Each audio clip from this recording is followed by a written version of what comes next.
नमस्कार। धर्म सुधार आंदोलनों के बारे में हम चर्चा कर रहे थे। हमने मार्टिन लूथर के बारे में बात की थी, जॉन कैल्विन के बारे में बात की थी। रिफॉर्मेशन मूवमेंट की शुरुआत किस तरह होती है उसको हमने समझा था। किसी भी क्रिया की प्रतिक्रिया निश्चित तौर पर होती है, यह हम सभी जानते हैं। न्यूटन के बारे में अगर आपने सुना होगा तो न्यूटन के द्वारा जो तीसरा नियम दिया गया है, न्यूटन का तीसरा नियम कहता है कि हर क्रिया की एक प्रतिक्रिया होती है। यह उनके द्वारा साइंटिफिक तरीके से सिद्ध भी किया गया है। लेकिन अगर हम बात करते हैं सामाजिक क्षेत्र की, तो सामाजिक क्षेत्र में भी ऐसा प्रायः देखा गया है कि अगर कोई क्रिया की जा रही है तो उसके प्रतिक्रिया स्वरूप भी कोई आंदोलन उठ खड़ा होता है। आज हम एक ऐसे ही आंदोलन के बारे में बात करने वाले हैं। रिफॉर्मेशन के अगेंस्ट जो काउंटर रिफॉर्मेशन यानी कि प्रति धर्म सुधार आंदोलन खड़ा हुआ, उसके बारे में आज हम चर्चा करने वाले हैं। प्रति धर्म सुधार आंदोलन से तात्पर्य है कि ईसाई धर्म का जो एक संप्रदाय था, ईसाई धर्म, क्योंकि हमने देखा कि दो संप्रदायों में विभक्त हो गया रिफॉर्मेशन के बाद, कैथोलिक और प्रोटेस्टेंट।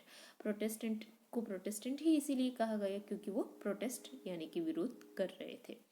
तो कैथोलिक संप्रदाय में प्रोटेस्टेंट संप्रदाय के इस एक्टिविटीज़ के अगेंस्ट एक नए तरीके का आंदोलन उठ खड़ा हुआ, जिसे हम काउंटर रिफॉर्मेशन या प्रति धर्म सुधार आंदोलन के नाम से जानते हैं। यह क्या था और किस तरीके से इसका आरंभ हुआ, उसके बारे में बात करते हैं। इससे पहले हमने इस टॉपिक के स्टार्टिंग वीडियोस में समझा था कि चर्च जो है या ईसाई धर्म जो है वो सबसे पहले तो डिवाइड हुआ था ऑर्थोडॉक्स और क्रिश्चियन चर्च के रूप में, जिसमें ऑर्थोडॉक्स चर्च जो है वो रूस और उसके आसपास के एरियाज में था और बाकी यूरोपियन कंट्रीज में क्रिश्चियन चर्च था। यह क्रिश्चियन चर्च जो है रोमन चर्च था यूरोपियन कंट्रीज में, और यह रोमन कैथोलिक चर्च जो है वो आगे चल करके फिर कैथोलिक और प्रोटेस्टेंट चर्च में डिवाइड हो चुका था। तो इस तरीके से रोमन कैथोलिक चर्च जो है वो ईसाई जगत के आधे हिस्से को तो ऑर्थोडॉक्स चर्च के रूप में पहले ही खो चुका था, और बाकी आधे हिस्से को, जो कि प्रोटेस्टेंट संप्रदाय के द्वारा जिस तरीके का विरोध दर्ज किया जा रहा था, तो बाकी आधे चर्च को वो खोने का खतरा भी महसूस कर रहा था।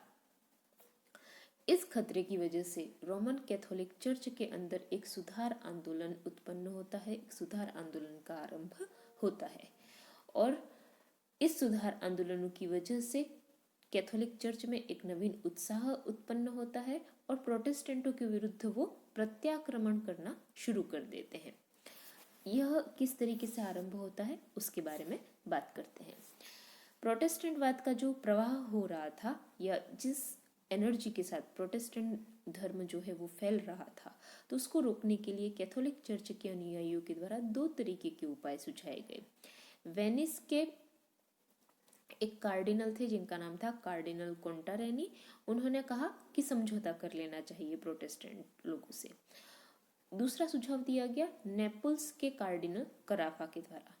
कराफा जो था, उनका ऐसा मानना था कि प्रोटेस्टेंटवाद से किसी भी प्रकार के समझौते की आवश्यकता नहीं है, बल्कि उन्हें क्या करना चाहिए, चर्च के अंदर जो भ्रष्ट आचरण है उनको रोका जाना चाहिए। उनका मानना था कि प्रोटेस्टेंट जो है वो विधर्मी है, यानी कि उन्होंने एक तरीके से अपने धर्म के खिलाफ बगावत कर दी है, और जब तक वे पोप के प्रति अपनी सर्वोच्च भक्ति समर्पित नहीं करते हैं तब तक उनके साथ किसी भी प्रकार का समझौता नहीं किया जाएगा।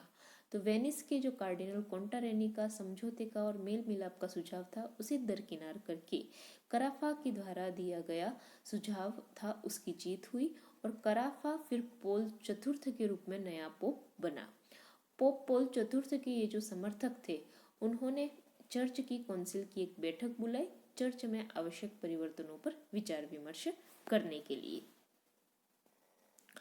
यह बैठक बुलाई गई उत्तरी इटली के ट्रेंट नामक जगह पर, और यह बैठक ट्रेंट की काउंसिल के नाम से प्रसिद्ध है। ट्रेंट की जो काउंसिल है वो 1545 ईस्वी से लेकर 1563 ईस्वी तक एक बहुत लंबे समय तक कार्यरत रही। इस सभा में चर्च के जो सिद्धांत हैं उनकी परिभाषा और व्याख्या नए सिरे से की गई। इस सभा में दो तरीके के निर्णय लिए गए, पहला सिद्धांतगत और दूसरा चर्च में सुधार से संबंधित निर्णय। चर्च के मूल सिद्धांतों में किसी भी प्रकार का परिवर्तन स्वीकार नहीं किया गया। यही माना गया कि चर्च जो है वही ईसाई धर्म की व्याख्या करने का अधिकार रखता है। यह स्पष्ट शब्दों में कहा गया कि बाइबल की व्याख्या का अधिकार जो है वो सिर्फ चर्च को प्राप्त है। ईसाई धर्म के जो 7 संस्कार है जिनमें आपके बैप्टिज्म और ये सब आते हैं वो अपरिवर्तनीय माने गए। मुक्ति का आधार, अगर किसी भी मनुष्य को अपनी मुक्ति चाहिए, मोक्ष की प्राप्ति करनी है अगर, तो कहा गया कि चर्च के माध्यम से जो भी कार्य संपन्न कराए जाते हैं उन्हीं के द्वारा मुक्ति जो है वो मिल सकती है। पोप को चर्च का सर्वोच्च अधिकारी माना गया और उन्हें बाइबल का सर्वमान्य व्याख्याता स्वीकार किया गया। यानी कि अभी तक जो चीजें चली आ रही थी उन्हीं को स्वीकार किया गया, उनमें किसी भी प्रकार का परिवर्तन सैद्धांतिक दृष्टि से नहीं लाया गया। लेकिन सुधार के दृष्टिकोण से बहुत सारे परिवर्तन किए गए, जैसे कि चर्च के पदों की बिक्री जो हो रही थी उसको समाप्त कर दिया गया ताकि भ्रष्टाचार को रोका जा सके। अधिकारियों को यह निर्देश दिया गया कि वे अपने कार्य क्षेत्र में जाकर के आदर्श जीवन बिताएं ताकि लोग उनसे किसी तरीके की शिक्षा ले सकें और वे किसी भी प्रकार की सुविधाओं में उलझने के बजाय उनकी उपयुक्त शिक्षा और दीक्षा का प्रबंध किया गया। धर्म की भाषा अभी भी लैटिन ही रही, लेकिन क्योंकि जैसा हमने देखा कि लूथर ने बाइबल का जो अनुवाद किया वो जर्मन भाषा में किया और काल्विन जो थे उनके द्वारा जो बुक लिखी गई institutes of the Christian religion वो फ्रेंच भाषा में लिखी गई, तो लोक भाषाएं जो हैं वो बहुत पॉपुलर हो रही थी लैटिन के अगेंस्ट। तो यहाँ पर ट्रेंट की काउंसिल में यद्यपि लैटिन ही धर्म की भाषा बनी रही, लेकिन फिर भी जो लोक भाषाएं हैं उनका प्रयोग करने की परमिशंस अब मिल गई।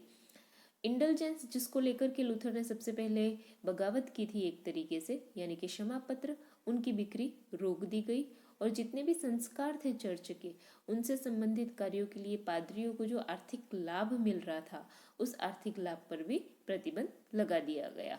और जो चर्च के अधिकारी मल्टीपल पोस्ट को होल्ड कर रहे थे, यानी कि एक से ज्यादा पदों पर जो बने हुए थे उसको भी रोक दिया गया। अब एक ही अधिकारी एक ही कार्य कर सकता था और इन सारे निर्णयों को लागू करने के लिए धार्मिक न्यायालय यानी कि इनक्विजिशन की स्थापना की गई। कुछ ऐसी पुस्तकों की सूची भी बनाई गई, विशेषतया प्रोटेस्टेंट संप्रदाय के द्वारा प्रचारित जो पुस्तकें थी, जो कि ऐसा माना गया कि पूर्णतः या अंशतः चर्च विरोधी थी। जो पूर्णतः चर्च विरोधी थी उनको पूरी तरीके से निषिद्ध कर दिया गया और जो अंशतः चर्च विरोधी मानी गई उन्हें उस पर्टिकुलर अंश को निकाल करके पढ़ने योग्य समझा गया। इस तरीके के निर्णयों की वजह से चर्च में एक नए तरीके का आत्मविश्वास जगा और इस वजह से ट्रेंट की काउंसिल का चर्च के इतिहास में बहुत ही महत्वपूर्ण स्थान माना जाता है। प्रतिधर्म सुधार आंदोलन या काउंटर रिफॉर्मेशन में जो एक बहुत ही महत्वपूर्ण एस्पेक्ट है वो है सोसाइटी ऑफ जीसस की स्थापना। इसकी स्थापना की गई थी इग्नेशियस लोयोला नामक व्यक्ति के द्वारा। इग्नेशियस लोयोला स्पेन के निवासी थे और उनका धर्म पर बहुत ज़्यादा श्रद्धा थी, तो उन्होंने चर्च को नए सिरे से संगठित करने के लिए सोसाइटी ऑफ जीसस नाम के एक संगठन की स्थापना की गई। इस संगठन के सदस्य जेसुइट्स कहलाने लगे। क्योंकि इग्नेशियस लोयोला जो था वो मूलतः एक सैनिक था, तो इस सोसाइटी ऑफ जीसस का जो पूरा संगठन था वो भी सैनिक आधार पर ही था। हर सदस्य बहुत ही कठोर अनुशासन में बंधा हुआ था। वही व्यक्ति इस संस्था का सदस्य बन सकता था जिसने अपने पारिवारिक रिश्तों को तोड़ लिया हो ताकि वो पूर्ण रूप से चर्च की सेवा में रत रह सके।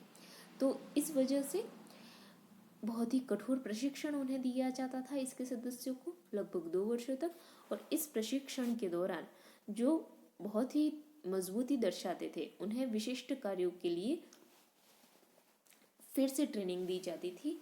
उन्हें पादरी, शिक्षक, डॉक्टर, कूटनीतिक दूत यानी कि एम्बेसडर्स बनाने का कार्य सौंपा जाता था।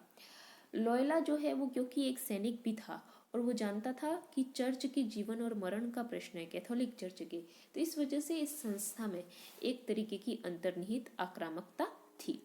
लोयोला जो है वो अपने अनुयायियों को केवल पवित्र जीवन के लिए ही तैयार नहीं कर रहा था बल्कि चर्च की रक्षा के लिए और चर्च के प्रसार के लिए भी तैयार कर रहा था। तो इस वजह से जेसस समाज जो था उसके सदस्यों के मार्गदर्शन के लिए, उनको मोटिवेशन देने के लिए लोयोला के द्वारा एक महत्वपूर्ण ग्रंथ की रचना की गई जिसका नाम है स्पिरिचुअल एक्सरसाइजेस। और इसी वजह से हम पाते हैं कि ये जो जेसुइट संगठन था वो बहुत ही महत्वपूर्ण साबित हुआ।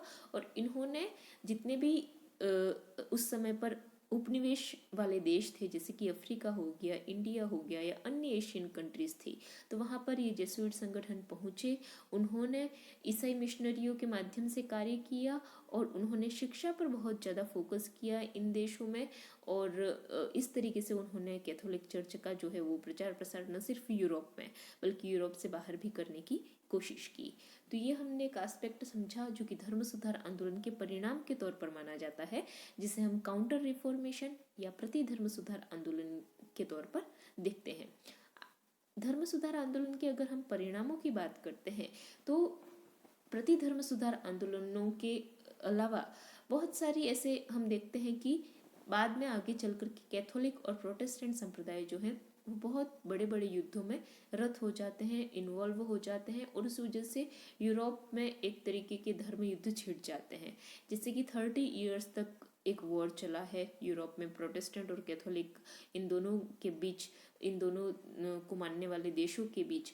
तो इस वजह से बहुत ज़्यादा हानि होती है, लेकिन फिर अल्टीमेटली जब शांति स्थापित होती है तो फिर यह माना जाता है कि एक तरीके की धार्मिक सहिष्णुता जो है वो स्थापित हो गई और प्रोटेस्टेंट संप्रदाय को स्वीकृत कर लिया गया कैथोलिक चर्च के द्वारा, कैथोलिक शासकों के द्वारा, कैथोलिक देशों के द्वारा।